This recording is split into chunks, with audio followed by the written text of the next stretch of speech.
Salut les amis, on se retrouve aujourd'hui pour une nouvelle vidéo. Ça faisait longtemps, une petite vidéo sur la chaîne. Une vidéo aujourd'hui, comme j'avais fait il y a un peu moins d'un an, une vidéo de test matériel. Une vidéo qui avait fait pas mal de vues, donc ça vous avait plu. Voilà, donc aujourd'hui on est sur le même site que l'année dernière. Je vous montre un petit peu où on est. Donc c'est le site du cinéma de Cambé avec, vous voyez, cette piste cyclable bus. Donc c'est un anneau en fait, qui fait environ, en distance je sais pas, mais c'est environ 3 minutes. Donc voilà, ça va être le lieu où je vais faire les tests matériels. Je vais vous présenter un petit peu ce qu'on va tester aujourd'hui. Alors la boucle fait 3 minutes autour du cinéma là. Et je vais la faire 4 fois, donc ça fait environ 12 minutes par run. L'objectif ce sera de maintenir une puissance constante à 180 watts qui est le milieu de... Enfin non, j'avais dit 180 watts, en fait j'ai déjà fait le premier run donc avec ce setup, donc vélo standard traditionnel. Je m'étais dit 180 watts milieu de ma zone endurance, puis en fait je trouvais que j'avançais pas, donc j'ai mis 200 watts. Je suis toujours pas 210 watts le haut de la zone endurance, donc 200 watts ça va. Je reste en endurance, je me crame pas pour demain, parce que demain, championnat de la Réunion vétéran. Et voilà, donc j'ai fait le premier run avec ce setup, donc vous voyez, setup classique. Donc là on a cintre traditionnel, ovale rapide, voilà, ça sera le setup sur lequel petit à petit on va faire des modifs. Comme ça j'ai mon run de base. Donc je vais pas regarder combien de temps j'ai fait, hein, mais on analysera tout ça ensuite. Donc là je vais faire le deuxième run. Alors je vous montre un petit peu. Donc, le deuxième run ça va être avec prolongateur. Donc là je vais monter le prolongateur sur le vélo, refaire 4 tours à 200 watts, donc à 190-200. j'essaye de... On verra après, si je suis à 2-3 watts d'écart, ça fera pas une énorme différence. Voilà, ensuite le run d'après, on laissera le prolongateur et on viendra... alors là j'ai toutes mes tenues aéro, donc chaussettes, manchettes, on a la totale, combi, voilà. Le run d'après ce sera un test des casques, donc on va passer... Donc là vous avez vu, j'ai mon casque HJC Furion. Donc on va passer sur le SP EVAD 3 qui est un des meilleurs casques aéro, enfin oui, casque aéro, on peut dire casque aéro, oui, du marché, route aéro du marché. Et puis ensuite on testera un casque qui est plutôt un casque CLM. Donc c'est un casque que j'ai acheté sur Ali, hein, parce que j'allais pas mettre 300-400 balles dans un vrai casque CLM. Voilà, au vu de la forme, je me dis que ça peut être pas mal. Donc justement, c'est le moment de tester et voir ce que vaut un casque sur Ali. Vous saurez, un casque à quoi, 35-40 € de mémoire. Donc comme ça, vous saurez si ça vaut le coup d'investir dans un casque CLM pour ceux qui font des CLM. Et enfin, qu'est-ce qu'on va tester? Je crois que j'ai oublié un truc. Ah oui, les pneus. Donc vous voyez, là je suis en 28 à l'avant. Donc ça c'est un 28, 30 à l'arrière. Ils arrivent en fin de vie ces pneus, et en fait je devais les changer vu que là on va enchaîner pas mal de courses à partir de demain. On a je crois 6 week-ends de courses, et du coup salut, du coup je voulais les changer, et en fait c'est de là que m'est venue l'idée du test. Je voulais juste tester les pneus parce qu'en fait je compte passer en 30 à l'avant et 32 à l'arrière, et donc je voulais tester, voir si j'avais un gain aéro ou pas avec ce changement de pneus. Alors il faut savoir que mes roues actuelles ont une largeur interne de 24 mm et une largeur externe de 31 mm. Donc idéalement il faut que le pneu, une fois gonflé, il dépasse pas 31 mm pour respecter la règle, comment ça s'appelle déjà, des 105%, pour être aéro en fait. Donc mon pneu, mon 28 à l'avant gonflé fait 30, et mon 30 à l'arrière gonflé fait 31,4, donc je dépasse un petit peu. Donc à voir s'il y a une perte aéro. Après de toute façon il y a une perte aéro avec un pneu plus large à l'avant, parce que on augmente la largeur frontale de prise au vent. Mais par contre avec un pneu plus large, donc, et une pression plus basse, on a un énorme gain sur le rendement. sur la route, surtout quand la route est abîmée en fait.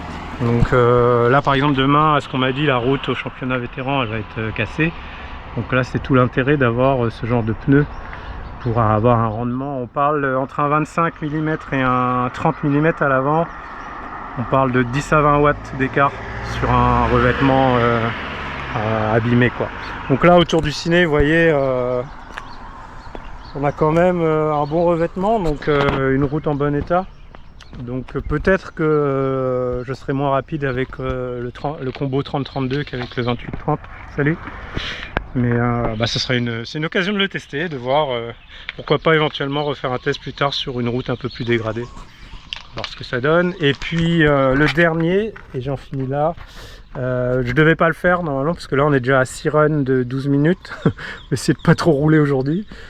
C'est de tester les roues. Donc mes roues en 88 mm, donc c'est les roues de CLM qui me servent aussi de roues de spare en course. Donc voilà, éventuellement les tester aussi pour voir s'il y a un gain par rapport à celles-ci qui sont des 50 devant derrière.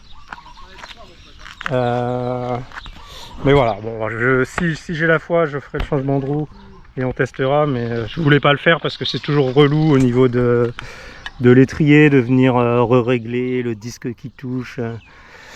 Donc voilà, on verra si j'ai le courage après 6 runs à 200 watts de faire ça. Allez, je vous laisse, on se retrouve.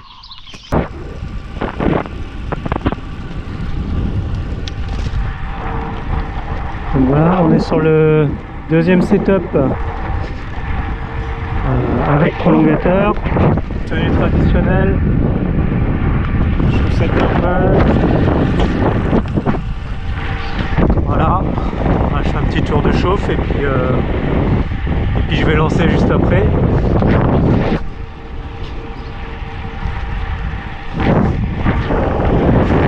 Donc voilà, petit échauffement et puis on va lancer.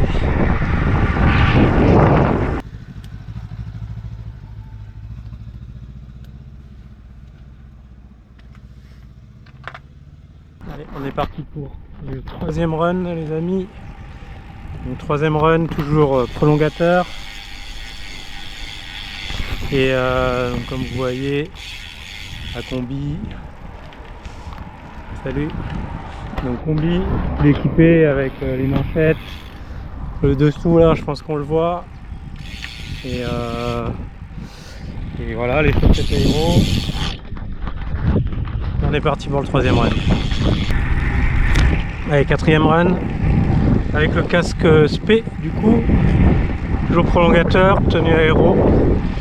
Et voilà, on est parti.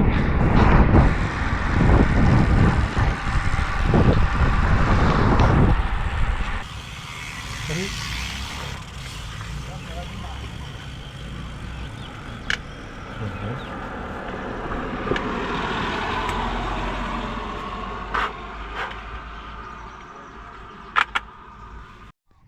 Voilà, le cinquième run, donc avec le casque CLM.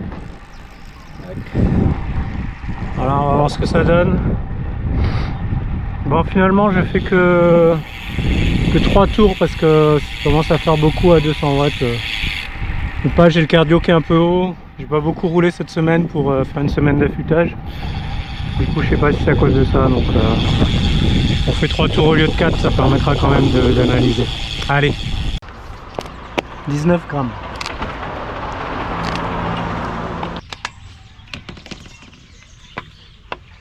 Alors, 30 mm dans le 30.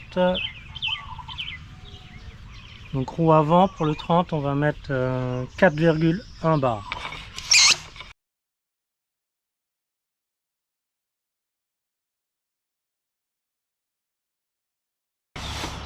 Donc 32 mm, 3,9 bar.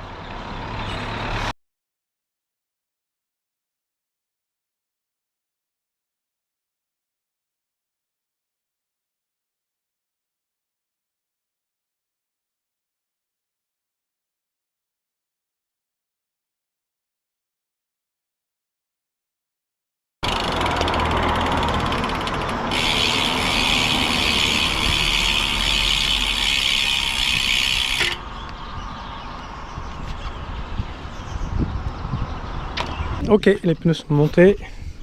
Donc 30 devant et 32 derrière, donc comme prévu. Allez, dernier run. Allez, on est parti pour le dernier run. Donc avec les pneus en 30-32 et toute la tenue aéro. KCLM. On va voir s'il y a un écart sur les pneus. Allez. Alors, un petit résumé, les amis, de tous ces tests. Moi qui suis un geek absolu, j'adore tout ce qui est chiffres, enfin, vous l'avez bien compris.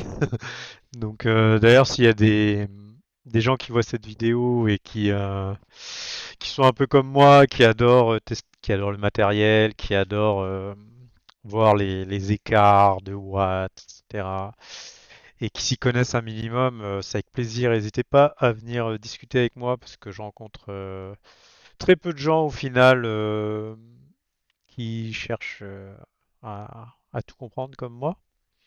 Donc n'hésitez pas, si ça vous intéresse, à venir discuter avec moi, que ce soit sur Strava, Facebook, peu importe, ou en réel d'ailleurs. Ça sera avec un grand plaisir. Donc, pour faire un petit résumé de tout ça. Donc, comme vous voyez à l'écran, je vous ai mis les sirènes. Donc, je les avais mis au fur et à mesure de la vidéo pour que vous voyez les résultats au fur et à mesure. Donc, vous voyez que sur le premier run, donc configuration standard, position main sur les cocottes, mais j'avais les bras légèrement pliés, on va dire. Position standard, hein, comme on a l'habitude de piloter. Temps de 8 minutes 22 secondes à 199 watts de moyenne. Donc pour une vitesse de 34,7 km/h. Ce qui est déjà, je trouve, assez élevé comme vitesse en mettant à peine 200 watts dans une position, on va dire, normale. Mais c'est la raison qui explique ça, c'est que j'ai quand même déjà un très bon vélo qui est déjà optimisé en lui-même. Donc c'est vrai que les roues sont bonnes, le vélo est bon, donc même la tenue traditionnelle au final elle est quand même assez proche du corps. Donc d'ailleurs ça pourra expliquer autre chose après ce que je vous dis là. Euh, donc c'est vrai que ça donne quand même pour seulement 200 watts, essayez hein, d'aller autour du ciné ou sur le plat ou n'importe où, mettez 200 watts si vous avez un capteur puissance et regardez à quelle vitesse vous allez, ça m'étonnerait, enfin ça m'étonnerait. Si vous êtes à 34-35, c'est bien. Euh, c'est que vous avez un très bon CDA. Voilà, j'enchaîne. Vous voyez qu'ensuite, on a le deuxième test où j'ai testé le prolongateur. Alors, le prolongateur, c'est vraiment le plus gros gain. Bon, ça, on le sait, mais c'est toujours bien de le vérifier. Donc, j'ai mis un peu moins, j'ai mis 3 watts de moins, 196 watts sur ce run. Ce qui nous donne du coup un chrono de 7 minutes 48, soit 38 secondes de mieux. Non, pardon, c'est les watts, j'ai eu la mauvaise colonne. Ah, j'ai pas mis les écarts de temps, bah, on peut calculer 22 plus 12, 34 secondes de mieux pour une vitesse de 37,1. Donc, vous voyez déjà, on passe de 34,7 à 37,1 en mettant 3 watts de moins, ce qui fait un gain estimé de 38,8 watts. C'est-à-dire que pour aller à la même vitesse en étant dans la configuration du premier run, il faudrait mettre, c'est l'avant-dernière colonne, 235 watts, vous voyez, au lieu de 199 watts. Euh, voilà, donc ça c'est vraiment le gain, presque 40 watts à 30, 37 km/h grâce au Prolo. Donc si on va plus vite encore, parce que là j'étais en endurance, mais si je me mets à 250, 270 watts, 280 watts au seuil, euh, on va rouler à 40, 45. Et là, l'écart en watts entre la position du run 1 et le prolongateur sera encore plus grand. Là, on va parler de 50 à 60 watts sans problème. Donc, bon, le prolongateur, c'est vraiment le plus gros gain que vous pouvez faire sur un vélo.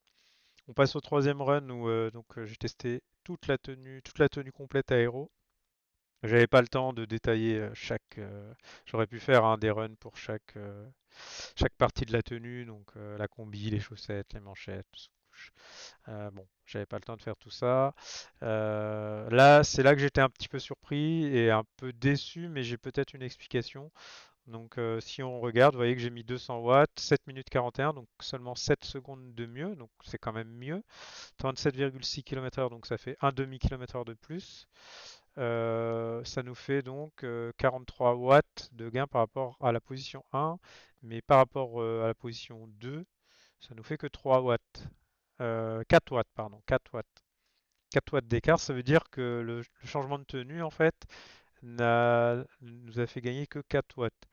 Je trouve que c'est peu. Je trouve que c'est peu et l'explication que je peux donner, c'est que j'ai pris du temps en fait à chaque fois entre les runs. Il y a des gens qui sont venus me voir, on a discuté pour démonter le prolongateur, le monter. Enfin, à chaque fois, j'ai pris un temps fou. Pour vous donner une idée, hein, j'ai roulé 1 heure et quart en tout et ça m'a pris 3 heures. Donc et les 2 heures, c'est le temps qu'il faut pour tout démonter, remonter, changer les pneus, regonfler, machin. Enfin bon. Ça prend un temps fou. Du coup, ce qui s'est passé, c'est que le vent s'est levé dans la matinée. Donc, et je l'ai senti hein, dès le troisième run que le vent se levait. Alors, il n'était pas très très fort, je dirais 5-10 km/h, mais ça peut suffire à fausser un peu les mesures. Voilà, c'est l'explication que j'aurais. Parce que je pensais qu'il y aurait un écart d'au moins 10 watts, au moins 10 à 15 watts, j'aurais dit, avec toute la tenue complète aéro, minimum, si c'est pas 20 watts. Donc, un peu surpris. Voilà, on passe au quatrième run. 199 watts, donc je suis plutôt régulier dans les runs. 7 minutes 34, donc là on gagne encore du temps, 7 secondes. Et là, ce qui a changé, c'est donc on a changé le casque. Donc on est passé du casque AJC Furion, qui est déjà, c'est pas un casque ventilé, hein, c'est le casque aéro de chez AJC. Donc qui est déjà un casque pas trop mal normalement. Il faut savoir du coup qu'un casque ventilé, ça serait beaucoup moins bon qu'un casque aéro route. Si vous prenez le modèle aéro de chez AJC ou de chez SP ou de chez Met par exemple, celui de Pogacar, bah, ça sera moins bon. Mais c'est plus ventilé, donc c'est vrai que du coup c'est un compromis entre avoir chaud ou pas quoi. Mais bon, comme nous on est quand même habitué à la chaleur, en hiver on peut dire qu'on peut porter un casque aéro tout le temps. Enfin même en été d'ailleurs, si on est acclimaté. Je ferme la parenthèse. Du coup, si je reviens sur le test, ça nous donne donc un temps de 7 minutes 34, je l'ai dit, 7 secondes de mieux, une vitesse de 38,2, donc on augmente de 0,6 km/h. Toujours en mettant donc, vous voyez, la même puissance que le début. Donc là, on est déjà à quasiment 4 km/h de plus que le run 1. Et en équivalent watts du run 1, il aurait fallu mettre 252 watts au lieu de 200 watts. Vous voyez la différence. Donc on parle de 54 watts d'écart entre 199 et 252,7. Ouais, ça fait 53,7, c'est ça. C'est la dernière colonne, comme vous voyez. Euh, donc voilà, c'est vraiment des écarts en watts qui sont énormes. Donc c'est là qu'on voit que l'optimisation du matériel, c'est vraiment quelque chose qui vous amène des gains énormes, beaucoup plus que des roues. C'est dommage que j'ai pas testé les roues en 88. Je vous donnerai une estimation à la fin, mais vous gagnerez beaucoup plus sur un bon casque que sur une paire de roues. Ça c'est clair et net et ça vous coûtera 10 fois moins cher. Donc voilà. Et le casque, contrairement au prolongateur, on peut le mettre en course. Ça c'est une chose. La combi aussi d'ailleurs. Voilà pour le casque, donc un beau gain quand même. Ça veut dire qu'on gagne, on passe de moins 42,8 à moins 53,7, ça fait quasiment 10 watts, 11 watts même, en passant d'un casque à l'autre. Donc ça montre, ça confirme ce que je pensais de mon casque que j'avais jamais vraiment pu tester. Alors les casques, les tests aéros sur les casques sont très très rares. Euh, J'avais vu un test il y a longtemps et qui en disait du bien, mais j'avais pas les chiffres et là ça confirme vraiment ouais, la bonne performance du casque SP quoi. Et ensuite donc j'ai voulu tester sur le cinquième run le casque CLM. Donc comme je l'ai dit dans la vidéo, c'est un casque que j'ai commandé sur Ali à 40 euros. Et là vous voyez que on passe à 7029, on gagne encore 5 secondes, toujours à 200 watts. On gagne un demi-kilomètre-heure encore, ce qui équivaut à encore 8 watts de gagné, c'est ça, hein, ouais. 7, non, 8,6 watts, pardon. Ça fait 8,6 watts de gagné par rapport au SP. Et par rapport à la première configuration du Run 1, on est arrivé à 61 watts. Je ne sais pas si vous réalisez ce que représente 61 watts. C'est vraiment énorme. Quand on s'entraîne, par exemple, qu'on veut améliorer sa FTP, quand on fait un gain de 10 watts ou 15 watts, c'est déjà des gains énormes. Quand on est déjà un peu entraîné, hein, bien sûr. Je ne parle pas d'un pur débutant. Donc là, la possibilité de gagner 60 watts sur le vélo, c'est incroyable, quoi. Je comprends mieux quand je roulais dernièrement, parce que c'est vrai que alors je roulais pas avec le casque CLM, mais j'avais ma combi, mon SP23 et mon Prolo. Et quand on faisait les sorties groupe et que je me mets devant et que je roule à 200 watts, je comprends pourquoi derrière ça tire un peu la langue, quoi. Je me rends pas compte, en fait, je suis en endurance et ça roule à 40 quasiment.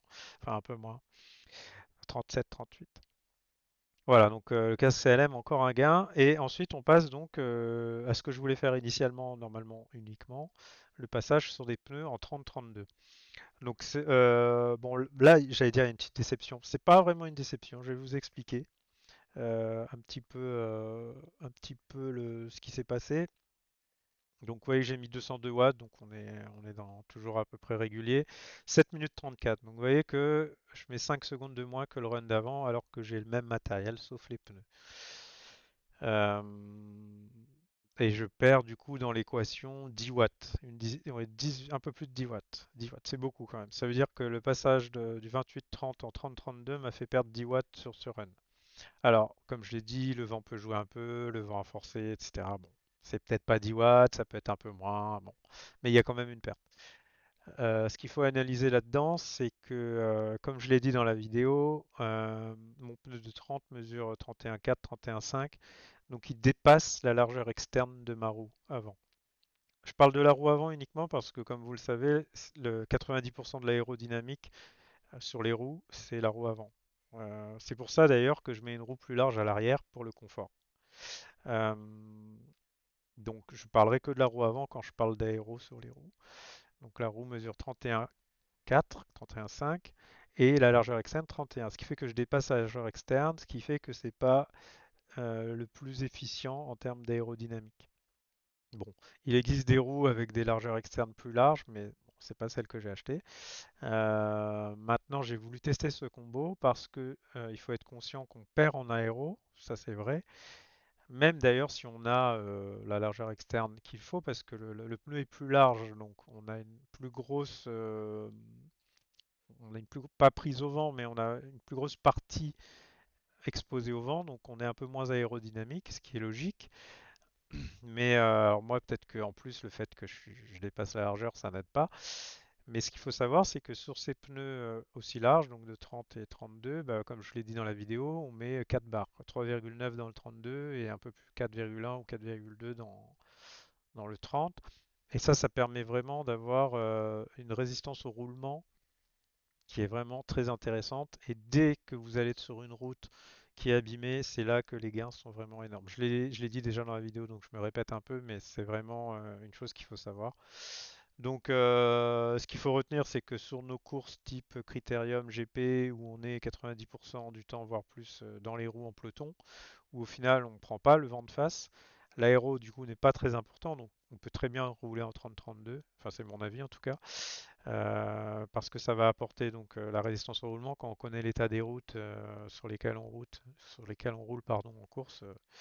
Voilà, et ça permet aussi de prendre beaucoup mieux les courbes. Alors j'ai pas pu l'expérimenter là, mais quand je suis passé en 28-30 par rapport à mon 25-28 précédemment, ah, c'est le jour et la nuit quoi, hein. Moi qui adore descendre, j'ai repris des coms dans les descentes, vraiment c'est incroyable.